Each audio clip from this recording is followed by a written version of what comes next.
to rock this place.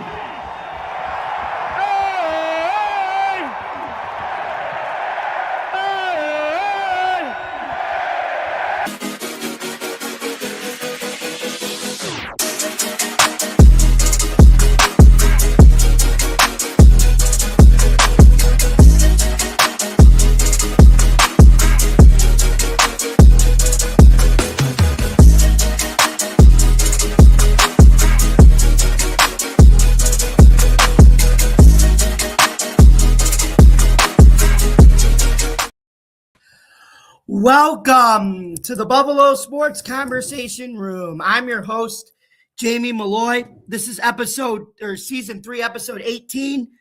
And now that we're finally into playoff football, we're ready to talk some wild card games with my co-host, Joe Dallio. So without any further delay, here's Joe. Hey, Joe, how's it going? It is going great. How you doing tonight, Jamie? I'm doing good. Yeah, you were talking about wild card games. I think it's more like wild card craziness going on. Mm-hmm. Lots of excitement, as to be expected. You know, I said, and I've been saying for a while here, we're going to have 14 teams in this tournament, 12 of which have a chance to win the Super Bowl. Now we're down to 8. And, this is what happens when you get this many teams that are this close in skill and talent. And, when the games are this much of a toss-up, these are the kind of games that you're going to get. And I think it's only going to get better here. We have 8 teams left, 8 of which any 8, in my opinion, are worthy of not only getting to the Super Bowl, but winning it. Mm-hmm. So, speaking of wild card, are you ready to start it off with the Saturday 4:30 game between the 12-5 LA Rams taking on the 8-9 Carolina Panthers at Bank of America Stadium? I am ready. So let's do it. With 11:35 left in the first quarter, Puka Nacua Matata caught a 14-yard catch from Matthew Stafford to bring the score to 7-0 Rams. With 12:60 left in the second quarter, Nacua ran it in for a 5-yard touchdown, bringing the score to 14-0 LA. Yep. With 8:53 left in the second quarter, Chuba Hubbard ran it in for a 1-yard touchdown, to cutting the lead to 14-7 Rams. With 5:24 left in the second quarter, Harrison Mavis kicked a 46, the thicker kicker, Harrison Mavis, kicked a 46-yard field goal to increase the lead to 17-7 Rams. With 7 seconds left in the half, Bryce, forever young. I want to be forever young. Ran it in for a 16-yard score to close out the half at 17-14 Rams. With 7:29 left in the third, Ryan Fitzgerald, no, not Ryan Fitzpatrick or Larry Fitzgerald, but Ryan Fitzgerald, and he's a kicker, kicked a 46-yard field goal to tie the score at 17-all. With 4:17 left in the third quarter, Mavis kicked his second field goal to close out the third quarter and bring the score to 20-17 Rams. With 14:34 left in the fourth quarter, Hubbard ran it in for his second touchdown for 3 yards to bring the score to 24-20 Carolina. Mm-hmm.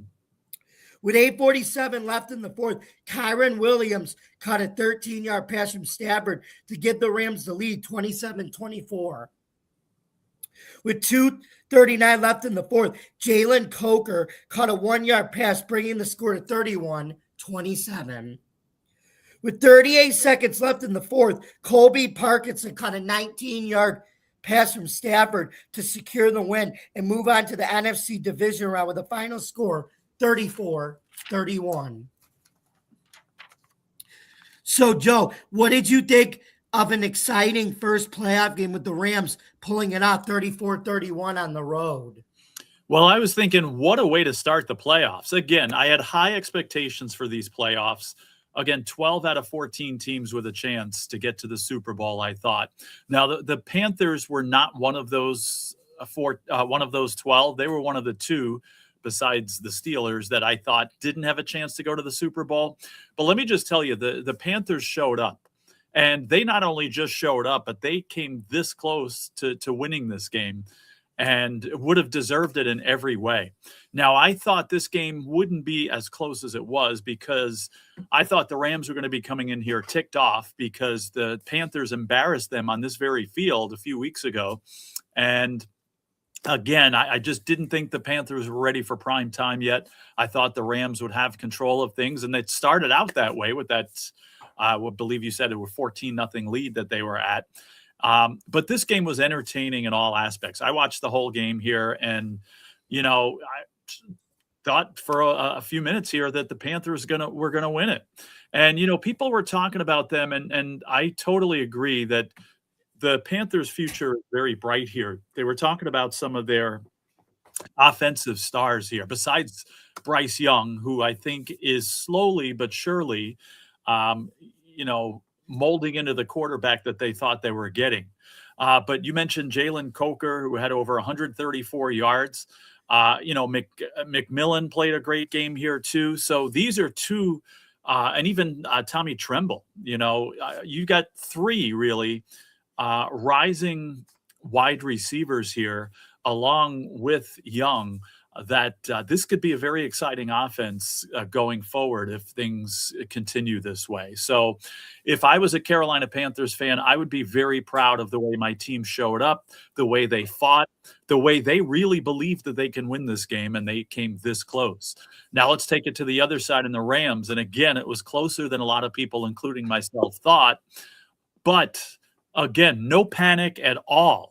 Not once did I see a panic here, even as it's late within the last couple of minutes and the Rams behind and their season on the line.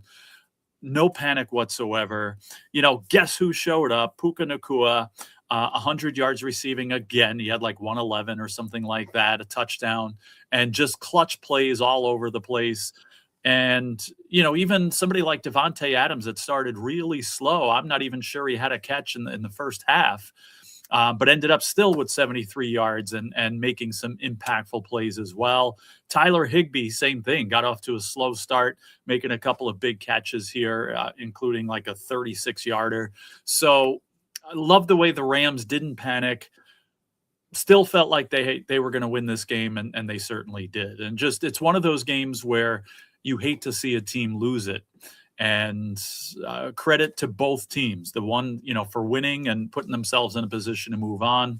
And even in defeat, I think the Panthers can be proud of not only their effort here, but the strides that they've made in the 2025 NFL season, and the optimism that they have for 2026 and beyond. Mm-hmm. And what did you think about Stafford outplaying Bryce Young in a quarterback duel? Well, I expected Stafford to outplay Bryce Young in this game, but he didn't do it by much. I'll tell you that. As far as where I had some things written down here, a little bit of a higher quarterback rating. It was like 93 for Stafford and only about 73 for Bryce Young, somewhere in there. But both played very well, and again, I would have expected Stafford to outplay Young before this game even started. And he did slightly here. Stafford was over 300 yards, and Bryce Young was a little bit short of that, but still he had like 264. So again, both quarterbacks played well, and again, both should be proud of how things turned out. Again, Bryce Young might not be proud of how it turned out. But again, no shame in the way he played. That's true. So let's turn our attention to the second Saturday wildcard playoff game between the 9-7-1 Green Bay Packers versus the 11-6 Chicago Bears at Soldier Field. So here we go, folks. With 7:02 left in the first quarter, Cairo Santos kicked a 27-yard field goal, and the Bears led 3-0. With 2:06 left in the first quarter, not Deshaun Watson, but Christian Watson caught a 7-yard pass to bring the score to 7-3 Packers. With 6:46 left in the second, Jalen Reed Dog Reed caught a 18-yard pass from Jordan Love to increase the lead to 14-3 Packers. Stop hate, choose love. Jordan Love. With 1:56 left in the half, Romeo Dobbs with that balloon size Guardian cap that he wears. Right. That's probably the biggest Guardian cap I've ever seen sit on a human head. But he caught a 1-yard touchdown pass to bring the score at halftime to 21-3 Packers. So I guess he had, Joy, I think he must have had a hard head or a thick skull to catch that one, right? Yeah, there you go. Hey, pretty soon those are probably going to be normal, right? Everybody's going to have those big balloon helmets. Mm-hmm. It'll be I think once people get used to it, it might be entertaining to watch. We'll see. Right. But, that means think about it. Maybe it finally means you can hit people in the head again, and at least that's going to soften the blow. You know what I mean with those. Well, it's going to be funny around the year 2040 when kids are watching football and then they're watching highlights of the Buffalo Bills Super Bowl championship in 2025. And they're watching, they're like, why are those guys wearing such little helmets? Right. Right. It's like it's like when we go back and look at why are they wearing leather helmets, because exactly. Right. But think about it. Maybe they'll allow for hits to the head again within reason, but because think about it, at least those things will soften the blow. They soften the blow of concussions. They manage it at least. We look at the helmets too. We like, why do they only have one wire around the face mask? That's instead of like the whole face covering. No, anyway, again, guys, I'm not encouraging concussions. I'm just saying maybe they'll actually allow. They'll have an exception to the rule of hits to the head because those safety guardians protect the head. I wasn't trying to insurrect anything there. Don't worry, folks. Anyway, with 10:07 left in the third quarter, Santos kicked his second field goal of the game, this time for 34 yards to bring the score to 21-6 Packers. With 13:29 left in the fourth quarter, Santos kicked his third field goal of the game, this time for 51 yards to bring the score to 21-9 Packers. So, Joe, it was 21-3. But what do the Bears like to do when in the fourth quarter? What do they start doing? Making a comeback, right? And I didn't think it was going to happen because they were all talking about Caleb Williams, the big moments. Like, yeah, that's in the regular season. See if he could do in the playoffs. But stay tuned here because it looks like he is.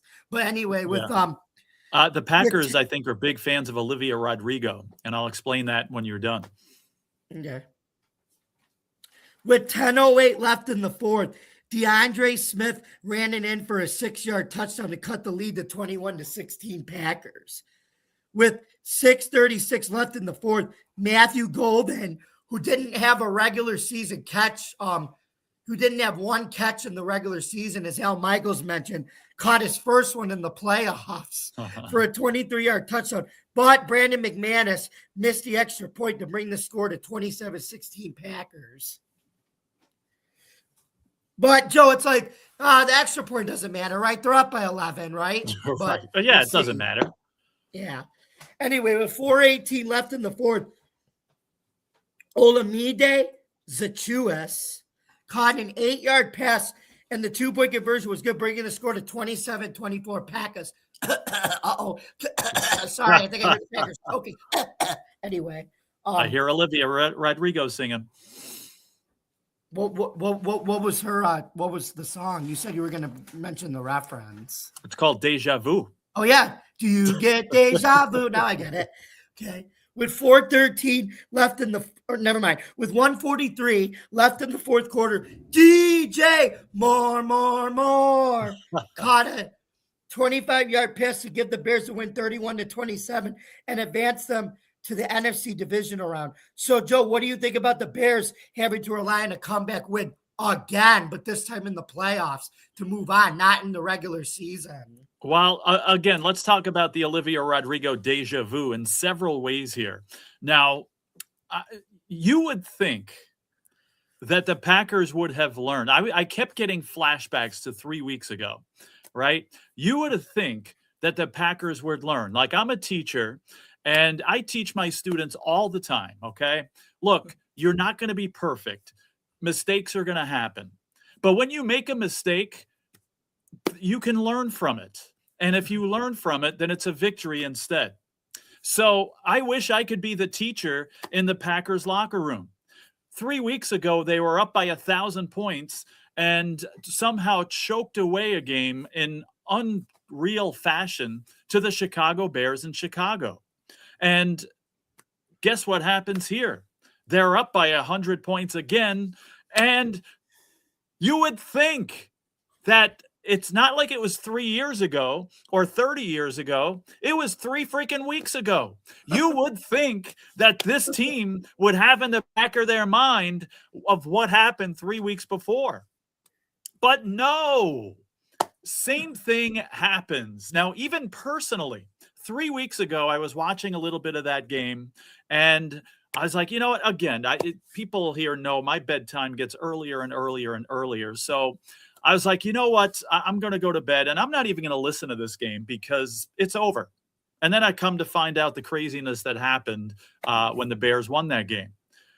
You would have thought I'd learned my lesson because in this game, again, a Saturday night that, hey, I could have stayed up and watched it. I watched the first half. It's 21-3. I was like, you know what? I can go to bed now and I'll listen.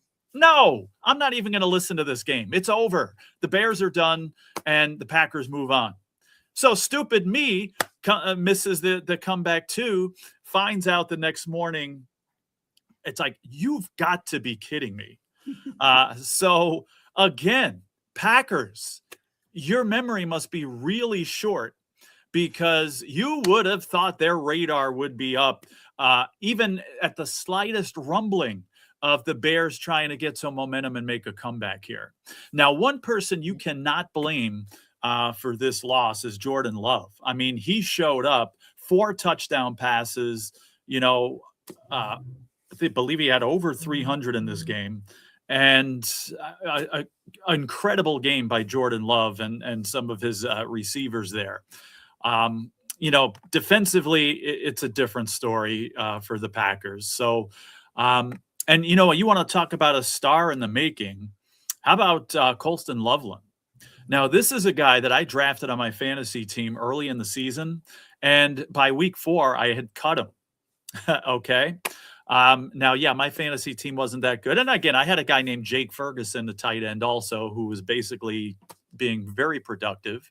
But Loveland was long gone. And now I've seen, as this season has gone on, him playing like the guy that everybody thought he was going to. And if this continues, he's going to be one of the top tight ends in the league very shortly. He's just a rookie too. And that's the thing. Yeah.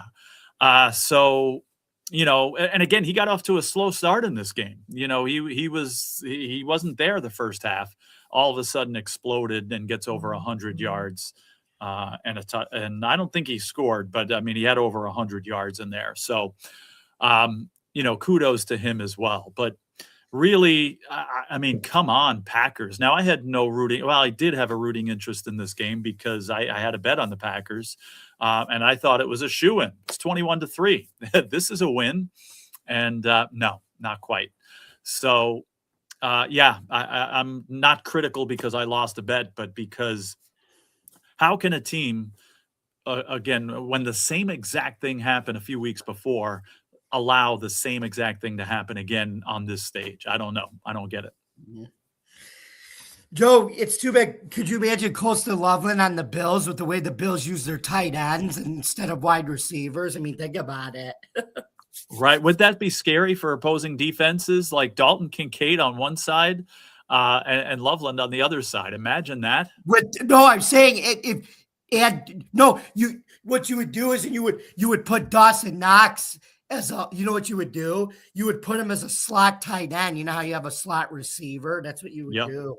Yeah. The old school split end, like they did back in the day. Yeah. That was the tight end, the split end. So, anyway, so Joe, do you think that the Brandon McManus missing those extra points contributed to the Packers' loss? Because I think people will argue that it did, but other people may argue it was just one play and they could have they had chances to not blow it in other areas too of the game. But what do you think? Definitely, one play doesn't make a situation like this. It's a combination and a culmination of plays. So no, definitely one play doesn't make a difference. Now, one play could, completely turn the momentum going that way and cause the culmination of events that cause a loss like this. But you can't blame one play for losing it. I don't think, not in this case anyway. Sometimes you can, but not this time. Right. So are you ready to talk about our game of the I week? am certainly ready. The 12-5 Buffalo Bills versus the 13-4 Jacksonville Jaguars. Am I reading that right? Yeah, I am. At Everbank Stadium. So anyway, here we go. With 2:59 left in the first, Matt Prater kicked a 50-yard field goal to bring the score to 3-0 Bills. Prater was healthy and he made a field goal. There you go. Super Bowl. That's good. I'm just joking. With 14:17 left in the second quarter, Trevor Sunshine Lawrence passed a 3-yard touchdown to Brian Thomas Jr., BTJ, scoring his third receiving touchdown of the season, bringing the score to 7-3 Jags. With 5:51 left in the second quarter, Josh Allen scored on a 92-yard drive, taking it on a 2-yard run to give the Bills the lead 10-7. With 8:16 left in the third quarter, Prater kicked his second field goal of the game, this time for 47 yards, to increase the Bills' lead to 13-7. With 8:16 left in the third, I already did that. With 5:52 left in the third quarter, Cam Little, although he may be little, but his last name may be Little, but his leg is very big, kicked a 43-yard field goal to cut the lead to 13-10 Bills. With 12:59 left in the fourth, Parker Washington scored on an 11-play, 62-yard drive, taking 6:03 off the clock on a 6-yard tutty to take the lead 17-16 Jacksonville. With 8:56 left in the fourth quarter, Dalton Kincaid scored on a 9-play, 65-yard drive, scoring his 6th receiving touchdown this season on a 15-yard touchdown pass from Allen to regain the lead 20-17. With 4:13 left in the fourth quarter, Travis Etienne, there's no place like home, Jr. scored his first postseason receiving touchdown on a 10-play, 7-yard drive with Lawrence passing them for 14 yards to bring the score to 24-20 Jags. Well, looks like the Bills can start the buses, Joe, right? And it looks like their road playoff drought is going to continue, right? But hold on, because 4 minutes is an eternity for Allen and the Bills. Allen and the Bills, anyway. Allen, with 1:04 left in the fourth quarter, Allen scored on a 1-yard tush push, which the Bills were 4 for 4 on, to give the Bills the lead 27-24. On the Jags' last drive, Cole Bishop intercepted Lawrence throw to get the Bills the win to advance to the AFC divisional round. So, Joe, how does it feel for this team to finally win a road wildcard playoff game since 1992? When they went to their third straight Super Bowl that year. Yes, Jamie. It's definitely great to get that monkey off the back and to get a big win, and certainly great for the franchise here. And this was one of those games that neither team was going to lose, and it's such a shame that one of them had to lose it. Another game's very similar to the Rams game. Both teams were playing like they weren't going to lose it and had full confidence that they were going to win it. Jacksonville was completely confident that it was their game. The Bills, even when they were losing late, this was their game to win, they felt like. And just two heavyweights, two very evenly matched teams going against each other. Again, it's a shame that a team had to lose. I do feel very bad for Jacksonville fans because, even Dylan here, who we had on the show last week, he put a message through. He said, you know what? I really believe that this team could go to the Super Bowl. And I think a lot of Jaguar fans thought that.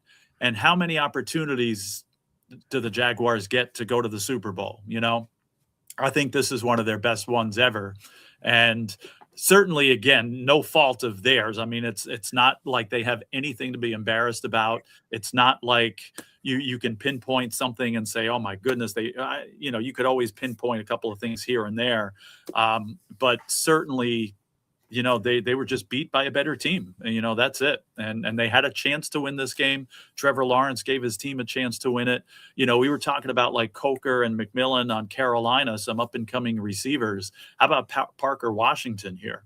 He's another up and coming. We couldn't stop him all day, but go ahead, Joe. Yeah, and that's true. And, I think he's going to be an excellent receiver, down the road here. And, the Jaguars have a lot of reason for optimism. Again, can they get this close again or maybe take the next step? That remains to be seen. But one thing they have is, not a lot of people expected them to win the AFC South this year. So I'm sure they're disappointed and they really wanted to go further.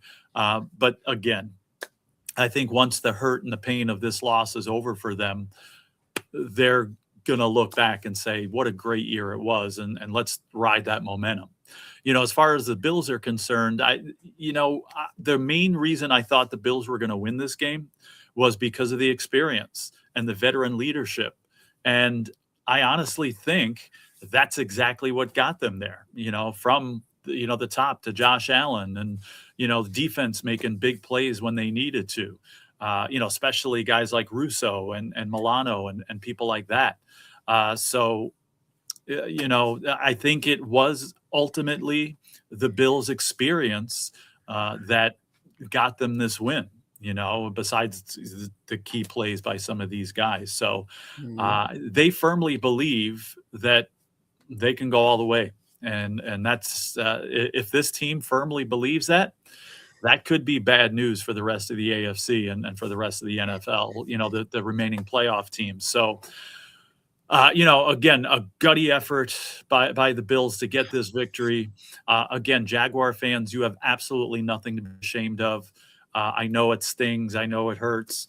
But, Bills fans, I think we got reason to be excited. Again, still a long way to go and some tough teams to play here. But, they made a giant first step here and kudos to them. Mm-hmm. Hey, Joe, the one thing I do want to say, though, is like I said, you know what I think people are sleeping on? What's that? Like, I don't think people realize, I think our defense is flying under the radar because, remember for all the problems we had stopping the run and we were the number one pass defense and everything. Mm-hmm. This is a defense, so that has talent, and it may not be getting the publicity of like the Seahawks or the Texans and things like that, but they can close out games and they can get it done, especially in the playoffs.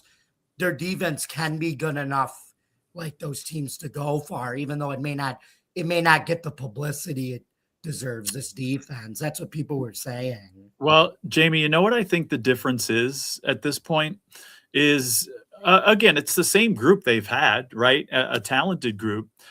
Yeah. In the middle of the season, there was a lot of cases where they were just not making the plays when they had to make the plays. Okay. Now, the last few games of the season and in this playoff game here, they made the plays at the right times that had to be made. And again, some of those weren't being made in the middle of the season. And that's what caused, some of the big yards and some of the losses and stuff like that. So, it just goes to show that you don't have to be ultra talented, although, again, this is a very talented defense. And the rankings, matter, yes. And, I'm a stats guy, so I pay attention to a lot of that stuff. But, sometimes, especially in the playoffs, the rankings aren't always the number one thing. It's, when you needed to make a play, you made that play. Okay.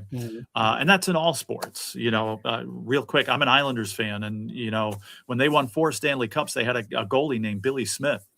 And if you look at his stats, he was good stats, but he always made the big save, when that save had to be made. And that's why he was such an MVP. That's why I said Dominic Hasek of the Sabres here. Real quick, we're going off on a tangent. Yeah. Had all the stats in the world and was an amazing Hall of Fame goalie, but never won the championship with the Sabres because there was a lot of times he didn't make the big save when they needed it. And, it's the same. That's how I see the Bills defense right now, right now anyway. And if this continues, it's going to be, they're going to go far. They are making the plays when they need to make the plays. And that's what matters right now. And if that continues, they're going to go far. And I think credit goes to McDermott and Babbitt really all year for figuring that out. So because right now it's working for them in the playoffs. That's right. And kudos to the Jaguars too. Now, I was very curious as how this was going to go, because you got the league's number 1 rusher going against the league's number 1 rushing defense. And, the Jaguars did win that battle. I mean, Cook, he had some decent runs, but 11 yards was his longest, and he only had 45 for the game and averaged like 3 yards a carry. So again, that's not a fault to him. That's just the Jaguars' run defense that everybody was talking about showing up and doing what they do best. But a big reason that the Bills won this game is because they found other ways to move the ball. And again, making offensive plays too when they needed to make those plays. So, the defense stepped up, but the offense figured out a way. James Cook really wasn't as effective because of that excellent run defense of the Jaguars. The Bills still figured out how to score 27 points here. And so, Joe, what about Trey White's play during the game? I think he really stepped up too. He's one of those veterans, that I didn't mention his name, but, making plays at the right time. You want to talk about a player that did that? I would definitely put him on that list. Yes. Again, I mentioned Milano, and he had a couple of tackles for a loss, and Russo had a sack and some key plays as well. So yes, Trey White, one of those veterans that showed up and made plays when they needed him to. Mm-hmm. Were you a little nervous with the game-changing score so many times? Why or why not? I was a lot nervous because even though, again, the Bills have that veteran presence and the experience, and again, we're playing to win here, so are the Jaguars. And, and the Jaguars are no slouch. This is not like the Bills playing, New Orleans in the middle of the season, and they're going to pull out. I was at that game, by the way. Right.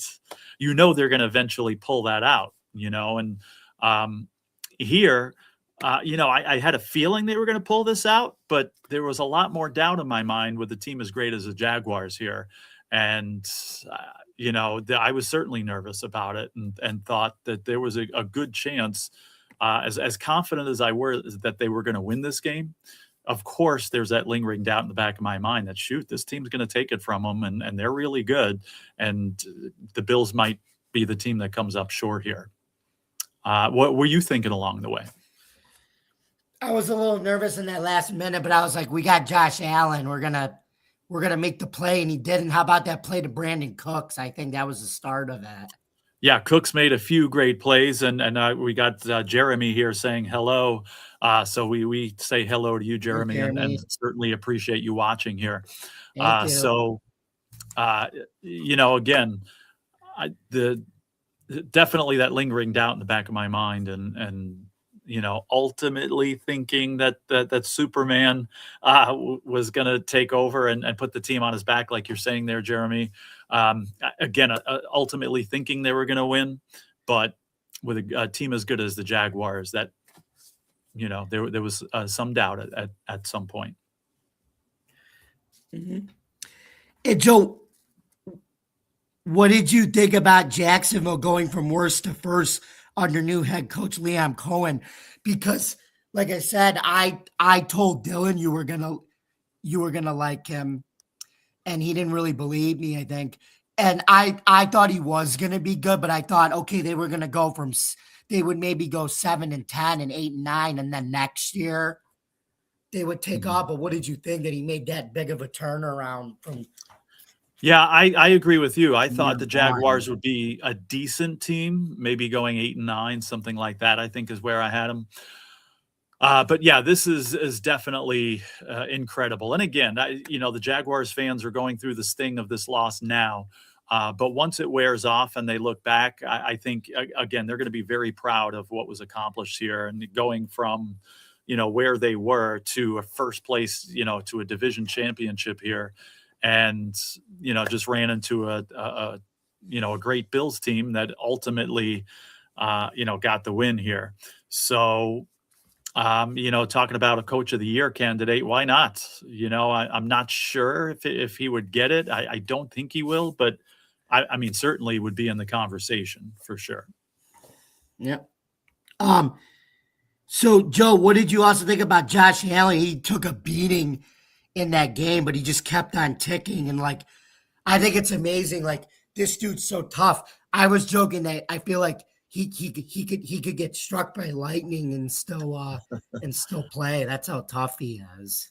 He's extremely tough, and he did take a beating. Now, I was thinking too, though, he seemed a lot more fresh in this game, which would make sense because he basically had, 2 weeks off here. I thought the game before the Jets game, I was like, man, this guy looks just, half dead here. And I was like, I don't know how he's going to be going into the playoffs, but I think it was very smart to sit him out of that Jets game. He got his start and kept his record going there or kept his streak going or whatever. But I think the fact that he had 2 weeks off, he just seemed a lot more fresh in this game. So, that's a good thing. And yes, he did get the crap kicked out of him here, but again, just kept going and going and going. And again, just showed how tough he is, like you said. So, I think he'll be fine and ready to go for this Denver game coming up. I agree. And Joe, let's actually talk about something that I think is pretty wild. So earlier in the season, Joe, when remember how they wanted to ban the tush push play? Mm-hmm. Sean McDermott and the Bills were one of the teams that voted to ban it, right? But and obviously now because it's legal, they were 4-for-4 against Jacksonville running it, and that was part of the reason why they won. And Jacksonville voted to keep it, and they were 0-for-4 stopping it. How crazy is that? That's a little bit ironic there, so, I'm glad it worked out for the Bills here. And, just to answer Jamie's question here, he's putting Cohen, Johnson, and Mike McDonald as coach of the year candidates. I didn't really take the time to think about it, and he's pointing to Ben Johnson, and you could have something there. I wouldn't be surprised. He certainly deserves it. So do those other guys. Vrabel's going to be in the conversation too. So I guess we'll find out shortly. Mm-hmm.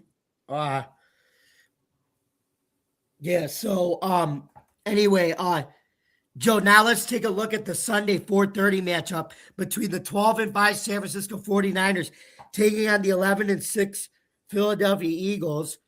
Bradley Cooper's team at Lincoln Financial Field. With 11:51 left in the first, Demarcus Robinson caught a 3-yard touchdown pass from Brock Purdy to give the 49ers the lead 7-0. With 6:16 left in the first quarter, Dallas Goedert, he's from Dallas, but he plays for Philly. No, his first name is Dallas, and he plays for Philly. Right. Scored on a 1-yard rush, but Jake Elliott, who used to be sure-footed, missed the extra point, bringing the score to 7-6 49ers. With 6:10 left in the second quarter, Goddard caught a 9-yard pass from Jalen Hurts. So good. to give the Eagles their first lead 13-7. With 2:50 left in the second, Eddie Pinheiro kicked a 36-yard field goal to bring the score to 13-10. With 2:11 left in the third, Jake Elliott kicked a 41-yard field goal to bring the score to 16-10, Philly. With 14:52 left in the fourth, Christian McCaffrey caught a pass from Jawan Jennings to bring the score to 17-16 49ers. With 8 minutes left in the fourth quarter, Jake Elliott kicked his second field goal, this time for 33 yards, to bring the score to 19-17. With 2:54 left in the fourth quarter, McCaffrey caught a 4-yard touchdown pass from Purdy to seal the win, 23-19. And they will face the Seattle Seahawks in the divisional playoff round. So, Joe, what do you think about the reigning Super Bowl champs now being defeated and out of the playoffs, one and done this year? Yeah, I'm not trying to be mean to Eagles fans, but I think they got what they deserve, because a lot of the season they've just been one of those maddening teams. You know, they're so good and they have so much talent and they're defending Super Bowl champions. But, you know, the offense so many times didn't get going and they would lose games that they weren't supposed to lose. And, you know, you would think their record would be so much better than what it was. Or they would, you know, they would win games by 4 points that they should have won by, you know, 17 points, you know, that kind of thing. And it finally caught up to them here because this is one of those games they were winning, you know, quite a bit of it. And you thought, you know, would eventually take it away. And again, I was 0 for 2 this weekend because this was my most sure bet of the weekend. I had the Eagles. They were like 4.5-point favorites, I believe. And to me, this was a shoo-in.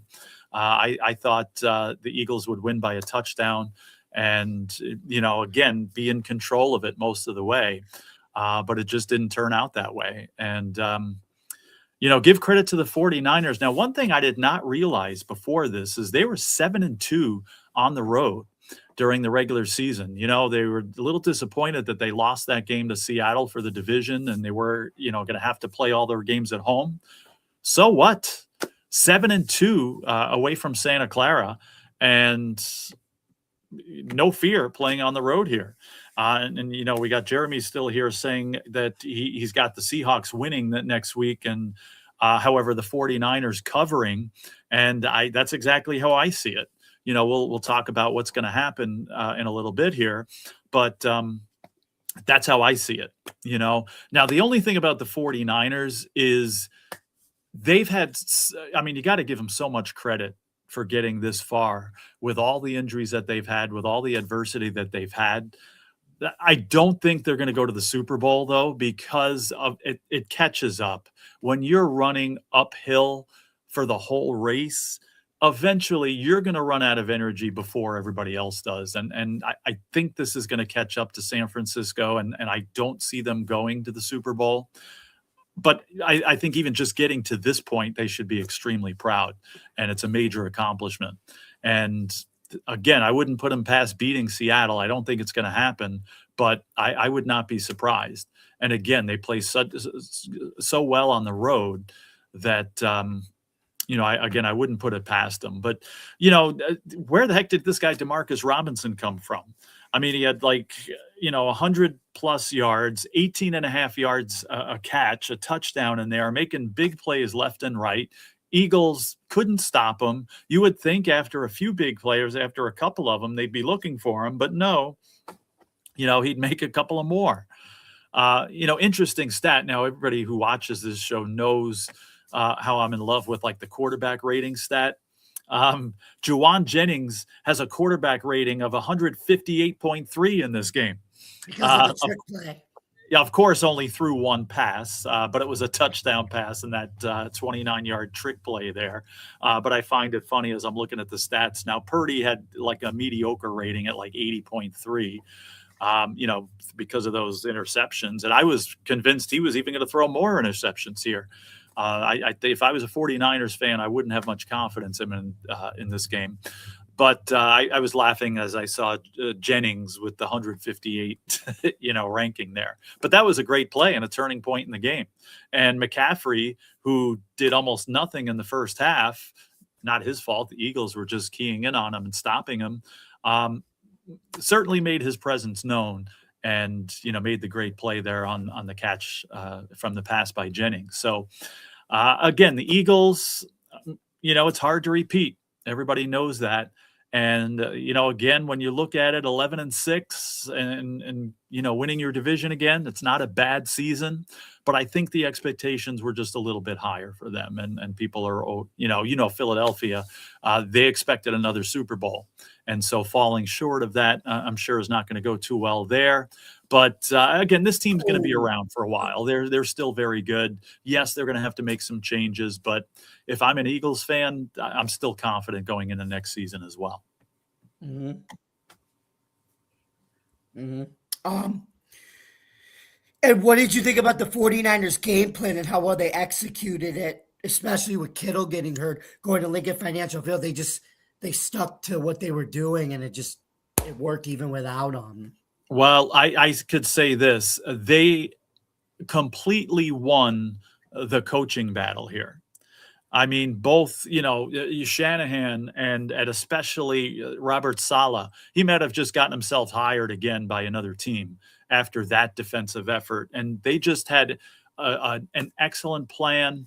They had everything figured out. Yes, the Eagles hurt themselves and, A.J. Brown complaining that he doesn't get the ball and this and that. And then he does, and he drops a couple of big passes there.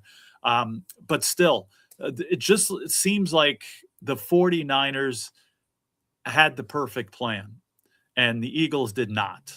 Yeah, the 49ers were totally organized and sticking to the plan. The Eagles were all over the place. So the 49ers completely outcoached the Eagles in this case. Mm-hmm. Yep. So, now moving on to the 8 p.m. Sunday game between the 11-6 Los Angeles Chargers against the 14-3 New England Patriots at Gillette Stadium. Oh, that just annoys me. The Pats, number 2 seed, playing a home game at Gillette again. Yeah, it's all too familiar, unfortunately. But the difference is we're in the playoffs this time, though. Right. Mm-hmm. With 13:32 left in the second quarter, Andy Borregales kicked a 23-yard field goal to bring the score to 7-0 New England. With 6:52 left in the second, Cameron Dicker, the kicker, kicked a 21-yard field goal to knot the game at 3-0. With 2 seconds left in the half, Borregales kicked his second field goal of the game, this time for 35 yards to end the half at 6-3 New England. With 1:34 left in the third quarter, Borregales kicked his third field goal of the game, this time for 39 yards to increase their lead to 9-3 New England. With 9:45 left in the fourth quarter, Hunter Henry caught a 29-yard pass from Drake. It's gonna be May to seal the win, 16-3, and move on to the AFC divisional round. So, Joe, what did you think about Justin Herbert struggling in this game? Because it looks like his playoff woes continue. Well, I only saw the first half of this game, and when I read about this and saw the score, my first thought is, oh my God, Justin Herbert chokes again. But the more I read about this game and the highlights and the reports I heard after it, it sounds like this guy's lucky to be alive. I mean, he just didn't have a prayer, and he was getting destroyed. You think Josh Allen got the crap kicked out of him. I mean, again, Justin Herbert is lucky to still be standing here. So you cannot blame Justin Herbert for this loss, in my opinion.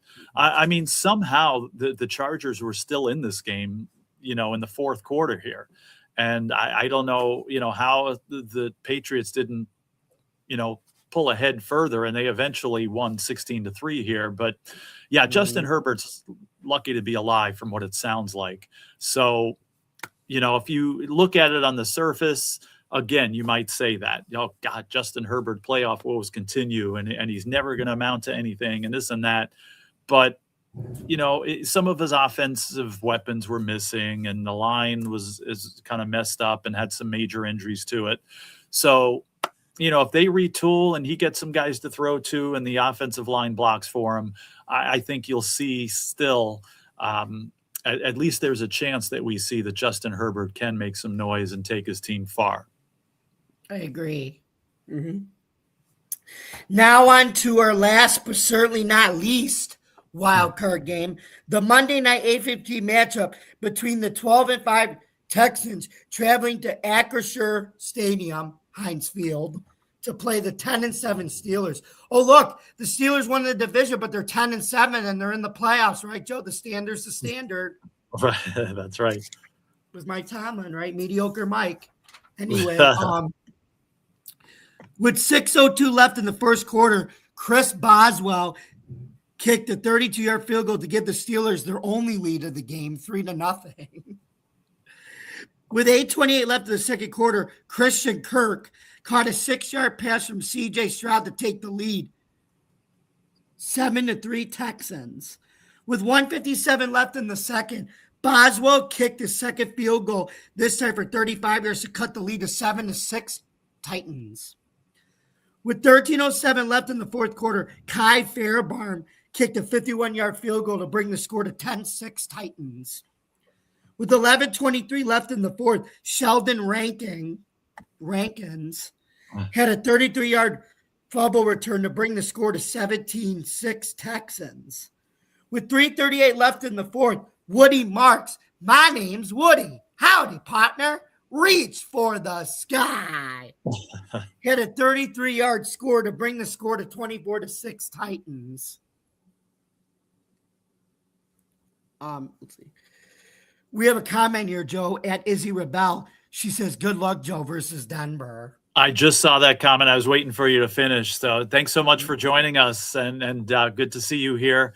And thank you for the well wishes, and we'll send you the good luck wishes right back to you, her being a 49ers fan. So we wish you the best as well. Exactly, Izzy. Okay, so with 2:59 left in the 2:39 left in the fourth, Caden Bullock had a 50-yard interception return, but Fairbairn missed the extra point to close out the game at 30-6 Texans. Mm-hmm. So, Joe, what did you think about the Texans' killer defense once again coming through in the playoffs? Again, I've said it before, I don't know if it's as good, but whose defense this is reminding me of? As a Giants fan, it brings back bad memories, but back in 2000, there was a team called the Ravens who just dominated everybody the last half of the season into the playoffs, ultimately winning the Super Bowl. Again, maybe not as good with this defense, but they're just not letting up. And they're for real. And I would not be surprised to see this team go all the way, just like the Ravens did back in 2000 there. So, or the 85 Bears. And the 85, I mean, that's just a one-of-a-kind defense there. But like I said, recent memory, this team reminds me of the 2000 Ravens a little bit. So, yeah, this doesn't surprise me at all.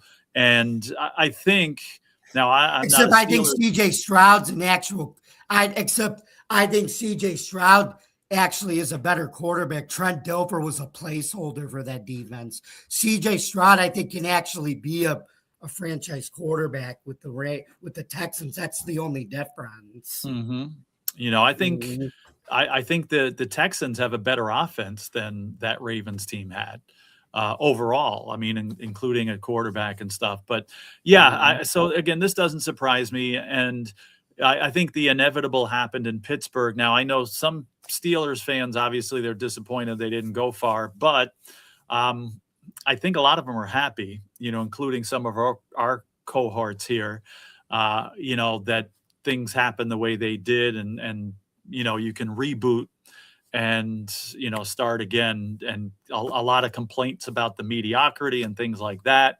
And I mean, again, I'm not a Steelers fan, but I think if I was, I would certainly take this loss as an opportunity to move ahead now. But again, there's no stopping this Houston team, and then sky's the limit for them.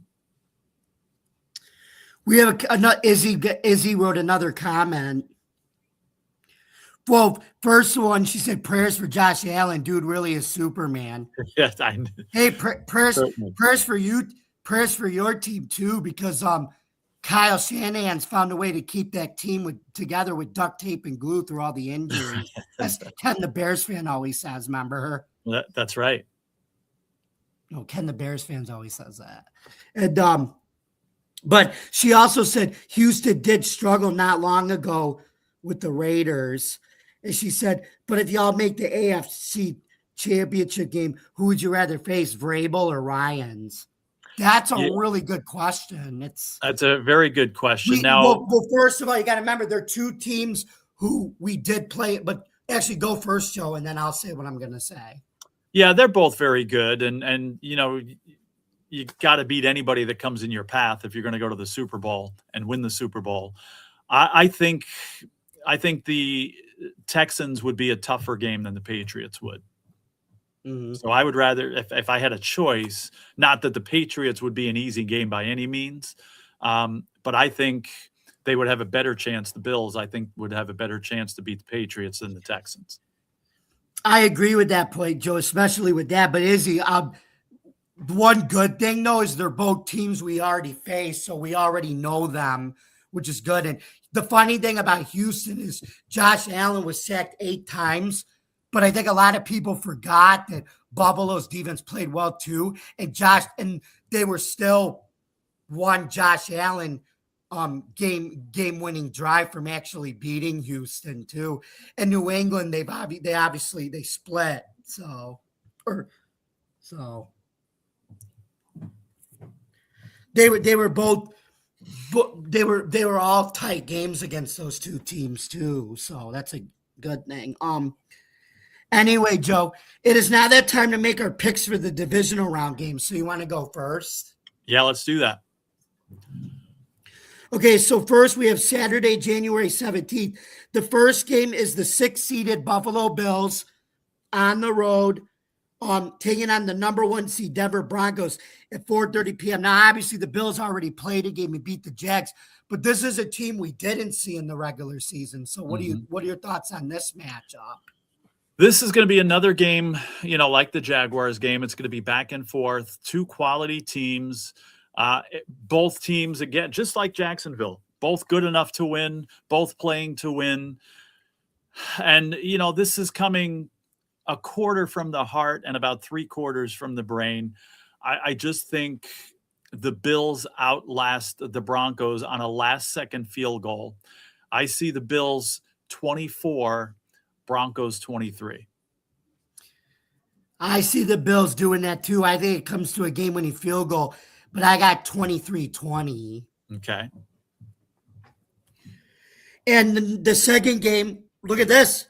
A 6th seed in the NFC, the 49ers coming off an upset of Philly, taking on the Seattle Seahawks, who the number 1 seed Seattle Seahawks. And this would be the rubber match between the 49ers and the Seahawks. So they've already played each other twice at 8:00 p.m. What about this one, Joe? All right. So the good news, again, is we got Melissa here watching us and chiming in.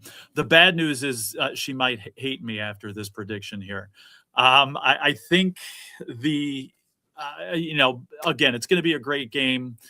I think the Seahawks prevail only again because the 49ers, again, have been running uphill this whole time. Again, they've gotten, so far with the tape and glue, like you were saying. Again, sorry, Melissa, but I got to go Seahawks here. I'm saying 27-23, 27-23 Seahawks here. Mm-hmm. Yeah, give me the Hawks at home. I'm going to say 24-13. Okay. Mhm. And finally, the last two games on Sunday, January 18th. The first game will be the the fifth-seeded Houston Texans traveling to Foxborough to take on the 2-seed New England Patriots. All right. It's funny. Melissa here says she says she's not mad at me. She says we like everybody doubting us. So they've been doing it for a Same long way. time, and look where you are. So They've yeah, been doubting us too, Joe. They doubted us That's against true. Jacksonville. Look what happened. so we'll keep doubting, and then maybe you'll keep moving on. Who knows?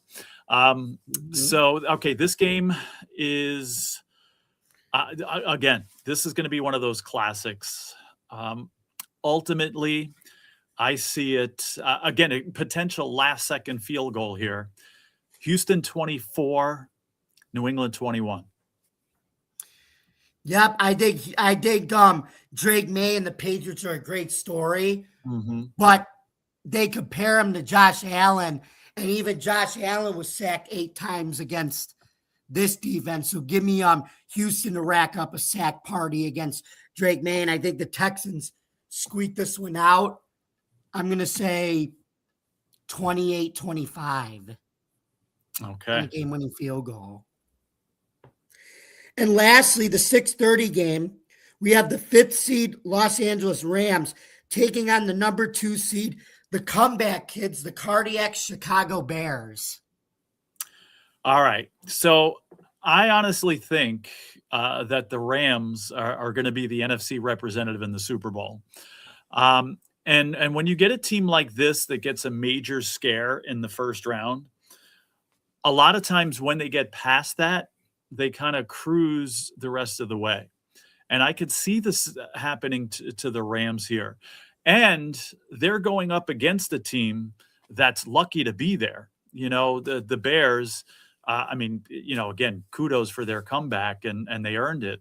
But a lot of times when a team goes through that, you know, they struggle in the next game and kind of the law of averages catch up to them.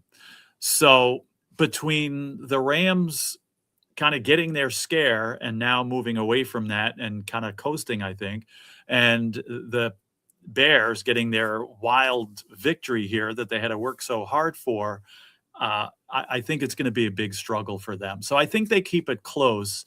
But I got this game, Rams 27, Bears 20. And in my article, Joe, I did say the Rams and the Seahawks were 2 teams I'd be worried about if the Bills made a run. So I think it's going to be a good game. I got the Rams 30, Bears 27. Okay. So that was it. That's it for our predictions there. We'll see what happens. Yeah. Well, looks like we come to the end of our show. So, Joe, where can we find you in the social media world on Tuesday, January 13th, 2026, the second Tuesday of 2026? Yeah, it's already moving pretty quick, isn't it? Yeah. But right, we're almost halfway through January. But you can find me, Joe Dell Sports, Twitter X, just putting my 2 cents in, talking about trends and some stats and things like that in there. And again, we'll be commenting more on the Bills game and these other games as well. And then you can find me, yours truly, at Bills Chat 1, at Bills Mafia Chat, and also at Jamie Malloy, the unbiased journalist, at DJ Dogtigs and theforkball.com, where I write about all sports. Please don't forget to subscribe to our YouTube channel. Don't forget to like, subscribe, and comment, and ring the bell for notifications. For more content on Driving to the Top Productions, please visit our YouTube page, Twitch stream, Facebook stream, or wherever you get your podcasts. Thank you guys very much for oops.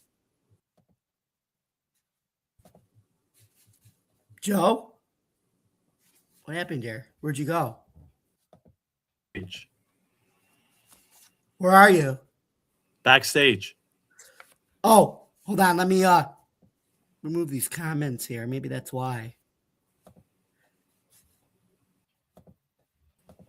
Hold on. I can't see you.